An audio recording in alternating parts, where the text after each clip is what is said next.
அது என்னப்பா சனிக்கிழமை சனிக்கிழமை சனிக்கிழமை அப்படின்னு ஒண்ணு ஸ்டார்ட் ஆச்சு. அது ஒண்ணு இல்ல, உங்க எல்லாரையும் வந்து பார்க்கும்போது உங்களுக்கு எந்த விதமான டிஸ்டர்பன்ஸும் இருந்துடக்கூடாது அப்படின்ற ஒரே காரணத்துக்காக தான் இப்படி வீக்கெண்டா பார்த்து இப்படி இந்த பிளானை ஷெட்யூல் பண்ணோம். யாருமே இங்க 24/7 அரசியல்வாதி கிடையாது. அவங்களுக்கு வேலை இருக்கு. அவங்க வேலையை செஞ்சுக்கிட்டு செயல்படணுங்கிறது தான் ஆசை. ஏன் ஆசைப்படக்கூடாது? இல்ல, உங்க பிள்ளை 100 வருஷம் வாழணும்னு நீங்க ஆசைப்பட மாட்டீங்களா? உங்க அப்பா ஆசைப்பட மாட்டாரா? அதே ஆசை தான் எனக்கும். அது கொண்டு செல்றவங்களுடைய பொறுப்பு இருக்கிறத தான் நான் ஞாபகப்படுத்தினேன். தவிர எனக்கு 70 வயசாச்சு, 100 வருஷம் வாழணும்னா யார் வேலை செய்யணும்? அதுதான் ஞாபகம். இன்னையோட 3 நாள் மீட்டிங் முடிஞ்சிருக்கு. பல மண்டலங்கள்ல நிர்வாகிகளை கூப்பிட்டு பேசுறீங்க.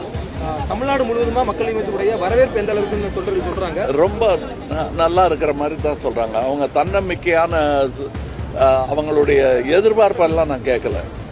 எது நடக்கும்னு சொல்லுங்க, எது நடக்காதுன்னு சொல்லுங்க, நான் ஏத்துக்கிறேன்னு சொன்னதுல நல்ல ஒரு பிரகாசமான ஒரு இதைத்தான் சொல்லியிருக்காங்க. சில சின்ன சின்ன சிக்கல்கள் இருக்கு, அதையெல்லாம் சரி பண்ணிடுவோங்கிற நம்பிக்கையும் எல்லா தலைவர்களும் தேர்தல் பிரச்சாரத்தை தொடங்கிட்டாங்க சார். எல்லா தலைவரும் யாருமே இங்க 24/7 அரசியல்வாதி கிடையாது. அவங்களுக்கு வேலை இருக்கு. அவங்க வேலையை செஞ்சுக்கிட்டு கட்சிக்கு முடிஞ்சா ஃபண்ட் பண்ணிக்கிட்டு எவ்வளவு நேரம் கிடைக்குதோ அதை அவங்க எங்களுக்கு தேர்தல் அதுன்னு வரும்போது ஏன் சினிமா கூட பார்க்க மாட்டாங்க. அவங்க இந்த வேலை தான். அறிவுரை என்ன இருக்கு கட்சியை வலுப்படுத்துறதுக்கு தமிழகம் முழுவதற்கு? அது நீங்க கட்சியில் சேருங்க நான் சொல்றேன். பாரம்பரியமான KTV true value ground nut oil.